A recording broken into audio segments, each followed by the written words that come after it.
खास show Raebareli express का अब की बार किसकी सरकार। और इस समय हम लोग मौजूद हैं रायबरेली की सरेनी विधानसभा में।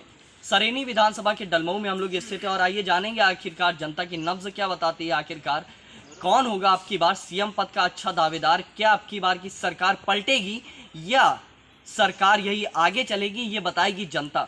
हमारे साथ मौजूद हैं कुछ किसान नेता भी मौजूद है, कुछ आम जनता के लोग भी मौजूद हैं। मैं सबसे पूछूंगा और जानूंगा कि आखिरकार उनकी सोच क्या है। कुछ छात्र भी हमारे साथ मौजूद हैं, उनसे भी जानूंगा। आइए चलते हैं सबसे पहले किसान वर्ग से पूछते हैं, क्योंकि लगातार देखा गया है कि किसान विरोधी बताया जा रहा है सरकार को। विपक्ष लगातार घेरने का प्रयास कर रहा है सत्ता को कि आखिरकार वो किसान विरोधी है। आखिरकार किसान नेता क्या सोच रहे हैं ये हम लोग जानेंगे। भैया क्या सोच रहे हैं आपकी बार किसकी सरकार? अब की बार भारतीय जनता पार्टी का उत्तर प्रदेश में ही नहीं पूरे देश में सफाया होने जा रहा है। किसान आज महंगाई की मार से त्रस्त है। किसान को उसकी उपज का सही मूल्य नहीं मिल रहा है। आप आश्चर्य मानेंगे, इस समय किसान धान कट रही है, लेकिन कहीं भी कोई भी पूरे प्रदेश में कहीं पर धान की खरीद अभी शुरू नहीं हुई है। और दूसरी बात यह है कि धान का जो केवल एक ही धान खरीदा जा रहा है, जिसको मंसूरी के नाम से जानते हैं, बाकी कोई धान नहीं खरीदा जा रहा है। और उसमें भी बस 5 से 10% लोगों का, बाकी के सारे लोग सस्ता से बिल्कुल जो है बाहर हैं। धान मार्केट में जो बनिया है, जो अन्य वर्ग के लोग वो खरीद रहे हैं। सरकार कह रही है जो विरोध कर रहे हैं वो किसान नहीं है। ये सरकार गलत कह रही है, कतई गलत कह रही है। कहीं पर भी आप देख लीजिए महंगाई का आंकड़ा, क्या नाम 2013 के बाद सरकार का कहना है किसान तो खेत में काम कर रहा है, सड़क पे बैठे हुए किसान थोड़ी नहीं। वो ये चाह रहे हैं कि किसान कुछ समझा ही नहीं, केवल घर पे अपने बैठा रहे और जो भी चाहे। जब किसान को 50 वर्ष 70 वर्ष पूर्व ढकेलना चाह रहे हैं, ये संभव नहीं है। किसान ये जानता है कि 67 में किस रेट में गेहूं पहली खरीद के 76 रुपये कुंटल की खरीद हुई थी, और उस समय से आज तक महंगाई कितनी बढ़ गई है। कर्मचारियों का वेतन 200 गुना बढ़ गया है, लेकिन किसानों के जो उत्पाद है उनका मूल्य मात्र जो है 19 से 20 गुना बढ़ा है। नई किसान नीति आई, उसके बारे में बता दीजिए। नई किसान नीति बिल्कुल ढकोसला है, किसानों को गुलाम बनाने की। नीति क्या आई है? बस इतना ढकोसला है बिल्कुल। क्या नीति क्या आई है? नीति जो 3 काले कानून उन्होंने बनाए हैं, जी। तीनों के तीनों काले कानून किसान के लिए फांसी का फंदा है। पहला कानून जो इन्होंने एपीएमसी एक्ट जो इनका है, जिसमें जो है कि पहले जो मंडी समितियां हमारी थी, जहां पर एक हमारा प्लेटफॉर्म होता था, उस पर हम ले जा करके अपना अनाज बेचते थे। आज जिस तरह से उन्होंने कह दिया कोई भी व्यापारी आकर के केवल पैन कार्ड के सहारे खरीद कर सकता है, और उसके अब कहीं कोई प्लेटफॉर्म नहीं, कहाँ पे खरीद करेगी ये निश्चित नहीं कर रहे हैं। किसान विरोधी सरकार आप लोग लगातार बता रहे हैं। छात्रों का कहना है, ये छात्र से भी बात करता हूँ मैं, फिर आपके पास आता हूँ। भैया क्या मानते हैं आपकी बात सीएम का दावेदार कौन अच्छा है? अगर छात्र हितों की बात की जाए तो योगी जी से बेटर कोई नहीं, कि योगी जी ने 4.5 लाख के आसपास रोजगार दिया है। जो पिछले विगत 15 वर्ष जो बीते थे इनके सपा सरकार या बसपा सरकार की, इन सरकारों की टोटल जो उनका निकाला जाए कि इतने रोजगार उन्होंने दिए, उससे ज़्यादा कहीं रोजगार योगी सरकार ने 4.5 साल में दे दिए छात्रों को। सुहेल देव पार्टी के जो मुखिया हैं उन्होंने बताया कि जो 69,000 शिक्षकों की भर्तियां उसमें घोटाला है। नहीं तो घोटाले की जांच, जो अगर घोटाला समझ में आएगा सरकार उसमें जांच की जा रही है और आवश्यक कार्रवाई की जाएगी कोई गलत पाया जाए तो। अब तो सरकार जाने वाली है, चुनाव आने वाला है, सरकार जाने वाली की इस बार निर्णय नहीं है, चुनाव आने वाला है। क्या लग रहा है? लग क्या रहा है सर, जो अच्छा काम करेगा जनता उसी को चुनेगी। और छात्र हितों की अगर बात की जाए तो यूपी सरकार ने बहुत अच्छा काम किया। सपा सरकार ने लैपटॉप बांट दिए और एक बार फिर से प्रलोभन दिए जा रहे हैं। हर सरकार प्रलोभन के तहत आगे बढ़ रही है। छात्र किस तरफ आगे बढ़ेगा? छात्र को लैपटॉप नहीं चाहिए, छात्र को रोजगार चाहिए, जो योगी सरकार दे रही है। रोजगार योगी सरकार से सहमत है? बिल्कुल सहमत। साहब तो विरोध कर रहे हैं। तो साहब के अपने कुछ होंगे, जो है अपने मुद्दे होंगे, पर छात्र हितों की बात हम करें तो योगी सरकार से बेहतर कोई नहीं। बताया जाता है युवा ही सरकार को बनाएगा, कितना अहम रहेगा? युवा तो बिल्कुल योगी जी का समर्थन करेगा, क्योंकि योगी जी ने जितना रोजगार दिया उतना पिछली कई सरकारों ने टोटल नहीं दे पाई है, जो इन्होंने 4.5 साल में दे के दिखाया है। चलिए हमारे साथ एक लोग और मौजूद है, आइए चलते बातचीत करूँ। भैया क्या नाम है आपका? कहाँ रहे? योगी सरकार से कितना संतुष्ट? बहुत। योगी सरकार से संतुष्ट हैं जी। सीएम फिर से एक बार इनको बनना चाहिए जी। और कोई ऐसा चेहरा? क्या क्या चीज़ें अच्छी लगी इनकी सरकार में आपको? सारी चीज़ें। जैसे कोई 2 चीज़ बता दीजिए जो आपको काफ़ी पसंद आई हो कि एक बार फिर से सीएम पद के लिए मुख्यमंत्री योगी आदित्यनाथ को ही बैठना चाहिए। इस मामले में हमें कुछ पता ही नहीं। कुछ तो देखते होंगे। क्या करते हैं आप जी? क्या करते हैं? हम दुकान में रखते हैं, दुकान खोले अपनी चप्पल जूते की। व्यवसाय करते हैं। जी। व्यवसाय हितों के लिए सरकार ने क्या किया? अच्छा काम किया। सहमत हैं? जी। आइए चलते हैं, और लोग भी हमारे साथ मौजूद हैं, उनसे भी बातचीत करूंगा, जानूंगा कि आखिरकार किसान वर्ग के नेता मौजूद थे, उन्होंने बताया कि किस प्रकार से विरोध हो रहा है किसान वर्ग के लोगों का। भैया क्या नाम है? प्रमोद कुमार पटेल, कहाँ रहे? खड़गपुर में है, डलमऊ से संबंधित।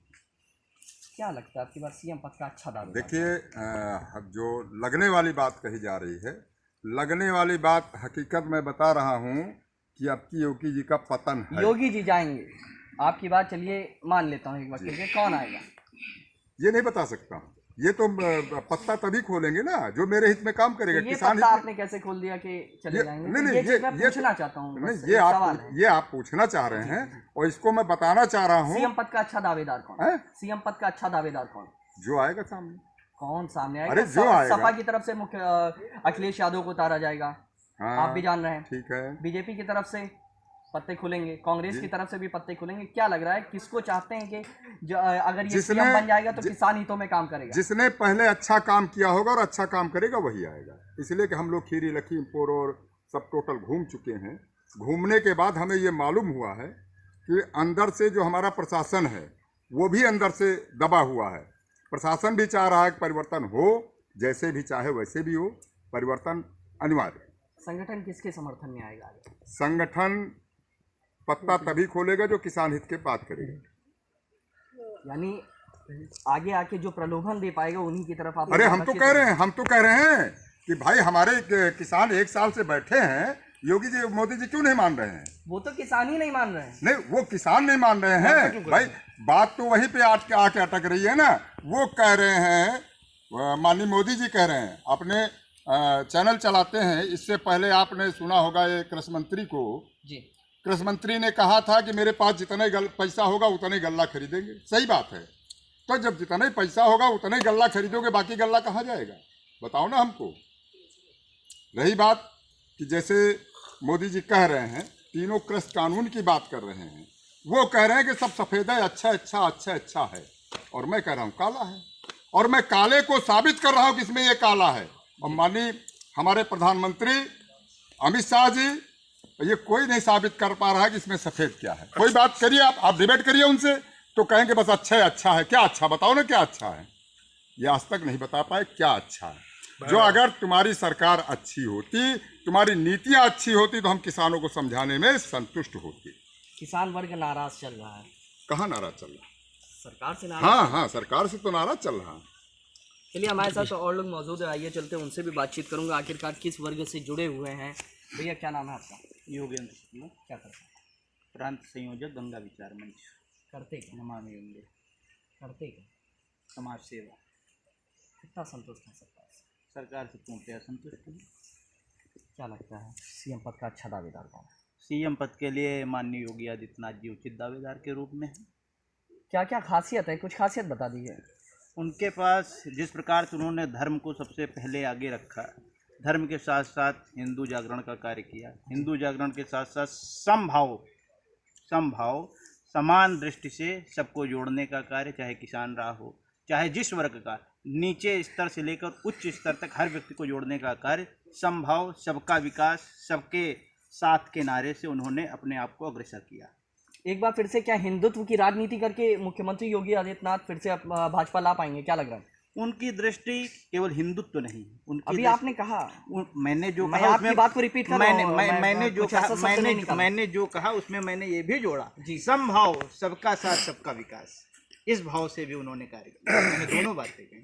सपा ने कहा कि वो अपना विकास कर रहे हैं, ये सपा कह रही है तो ये सपा की अपनी मनोदशा है, मानते हैं मतलब सपा की मनोदशा है। तो आप मानते हैं उस चीज को? मैं नहीं मानता। चलिए हमारे साथ और लोग भी मौजूद है, आइए चलते बातचीत करूंगा, जानूंगा कि आखिरकार क्या सोच रहे हैं आपकी बार का सीएम पद का अच्छा दावेदार कौन। भैया क्या नाम है आपका? मेरा नाम संदीप मिश्रा है। मैं यहीं से गंगा तट डलमऊ से तीर्थ पुरोहित हूँ और कुछ अनन्य कार्य हैं जिसमें मैं सेक्टर संयोजक भारतीय जनता पार्टी से हूँ। क्या लगता है आपके सीएम पद के दावेदार अच्छे हैं और एक बार फिर से रिपीट मारेंगे?